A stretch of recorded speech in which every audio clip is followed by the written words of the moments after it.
Like and subscribe for more educational content.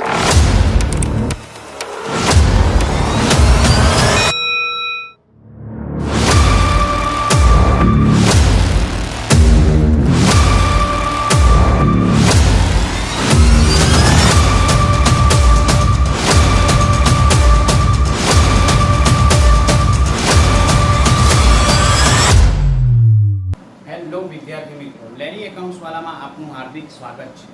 હવે મિત્રો, તમે થંબનેલ તો જોયું જ હશે, તેમાં લખેલું છે 3 માસ્ટર સમ અને 27 માર્ક્સ। હવે હા મિત્રો, તમને ખ્યાલ છે કે ભાગીદારીનો પ્રવેશ અને ભાગીદારીનું નિવૃત્તિ એમાં જે પણ દાખલાઓ આપણને આપેલા છે એ દાખલામાં તમે કદાચ માર્ક કર્યું હશે તો એ દાખલાની અંદર જે 70% વિગતો એક જ સરખી આવતી હોય છે, ફક્ત 20 થી 30% દાખલામાં ફરક પડતો હોય છે। એટલે કે 20 થી 30% વિગતો દરેક દાખલામાં અલગ અલગ જોવા મળે છે। તો મિત્રો, આ જે 70% પોર્શન છે એ એક જ સરખો છે। હવે એને વારંવાર ઘડી આપણે એની ગણતરી જ કરતા રહીએ તો એનો આપણને કોઈ જ ફાયદો થાય નહીં। માટે મિત્રો, એને બહુ જ આખા ચેપ્ટરને મેં સમરાઇઝ કરીને ભાગીદારીનું જે પ્રવેશ છે એને સમરાઇઝ કરીને ફક્ત 3 દાખલા બનાવ્યા છે। આ 3 દાખલાની અંદર આખા ચેપ્ટરની અંદર જે પણ મહત્વના મુદ્દાઓ છે એ બધા જ મુદ્દાઓ સમાવી લીધા છે। ખાસ કરીને પાઘડી અને ભાગીદાર, નવા ભાગીદારની મૂડી હોય કે જૂના ભાગીદારની મૂડીને ના આધારે નવા ભાગીદારની મૂડી શોધવાની હોય, આવી રીતના જે અઘરા દાખલાઓ છે, અઘરા મુદ્દાઓ છે, એ મુદ્દાઓનો સમાવેશ આ 3 દાખલાઓમાં કરવામાં આવ્યો છે। એટલે મિત્રો, આ 3 દાખલાની તમે જો વ્યવસ્થિત પ્રેક્ટિસ કરશો તો ચોક્કસપણે તમારા 27 માર્ક્સ આવશે જ। એટલે વિદ્યાર્થીઓ, આપણે જે 3 દાખલાઓ છે એની અંદર કઈ કઈ વિગતો છે એ વિગતોને ધ્યાનથી સમજી લઈએ અને એ પ્રમાણે બહુ જ વ્યવસ્થિત રીતે આ દાખલાઓને આપણે એકવાર લખી પણ નાખીએ અને સાથે સાથે એનો જવાબ પણ લખીએ। આવું કરીશું તો ચોક્કસપણે આપણા 27 જે માર્ક્સ લખેલા છે એ ચોક્કસપણે આવશે જ। તો મિત્રો, હવે આપણે આગળ વધીએ અને સમમાં ગાગરમાં સાગર સિરીઝ છે આપણી, અમર અકબર એન્થોની।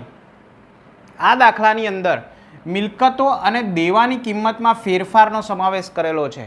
એટલે મિલકત અને દેવામાં કેવી રીતે ફેરફાર થઈ શકે બધી જ વિગતો અહીંયા સમાયેલી છે। સાથે સાથે નવો ભાગીદાર જે પાઘડી રોકડમાં લાવતો નથી તો એની ટ્રીટમેન્ટ, પાઘડીની અસર આપણે કેવી રીતે આપવી એ વિશે ચર્ચા કરેલી છે। બીજા નંબરનો જે દાખલો છે એ એબીસી નો છે।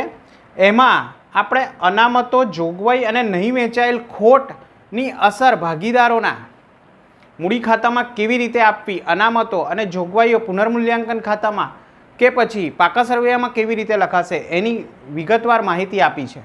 સાથે સાથે નવા ભાગીદારની મૂડી પાયા તરીકે રાખીને આખરમાં છેલ્લે જે જૂના ભાગીદારો છે એની મૂડી કેવી રીતે શોધવી એ પણ આ દાખલામાં ચર્ચા કરેલી છે।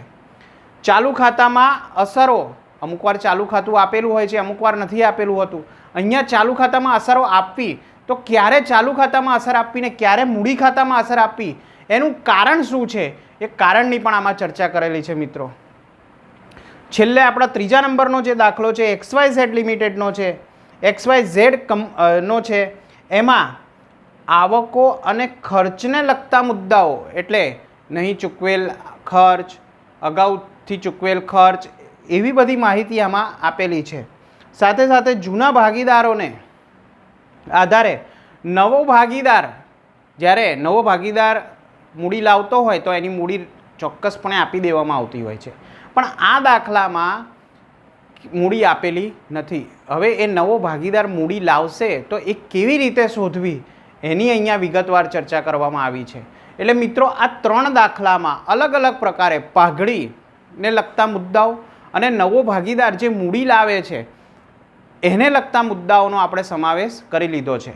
તો હવે મિત્રો જોઈએ કે ભાગીદારીનું જે પુનર્ગઠન છે એની અંદર આ મુદ્દાઓ 3 માર્ક્સના પૂછાઈ શકે છે। ભાગીદારનો પ્રવેશ છે એમાં કુલ 2 દાખલાઓ છે। એ 2 દાખલામાં આ 3 દાખલામાંથી જ બધી વિગતો ઓલમોસ્ટ સમાવિષ્ટ થઈ જશે। નિવૃત્તિ જે 8 માર્ક્સનો દાખલો છે એમાં પણ ખાલી જે ભાગીદાર નિવૃત્ત થાય છે એ ભાગીદારને ચૂકવણી કેવી રીતે કરવાની છે, એ સિવાયના તમામ મુદ્દાઓ એક સરખા જોવા મળે છે મિત્રો. અને વિસર્જનમાં જે કુલ 6 માર્ક્સનું છે એમાં 3 માર્ક્સની થિયરી છે, 3 માર્ક્સનો દાખલો છે, એમાં પણ આ તમને સમાવેશ થઈ શકે. એટલે આમ તો આપણે ગણીએ તો 30 માર્ક થાય છે, પણ કદાચ 2-3 માર્ક્સ આગા પાછા થાય તો પણ 27 માર્ક્સનું. તો મિત્રો આ તમે 3 દાખલા જો વ્યવસ્થિત રીતે કરી જશો તો ચોક્કસપણે તમને 27 માર્ક ચોક્કસ આવશે જ ને આવશે જ. મિત્રો આ મુદ્દાઓમાં કદાચ તમને કંઈ ખબર ના પડી હોય તો તમે કોમેન્ટ કરજો. કોઈ મુદ્દાને વિગતવાર સમજાવવાનો જો થતો હશે તો એ વિગતવાર પણ હું સમજાવીશ. મિત્રો આ જે માહિતી છે આને વધુને વધુ લોકો વચ્ચે શેર કરો, જેથી કરીને તમે વધુમાં વધુ અકાઉન્ટ્સમાં માર્ક્સ લાવી શકો. Thank you very much.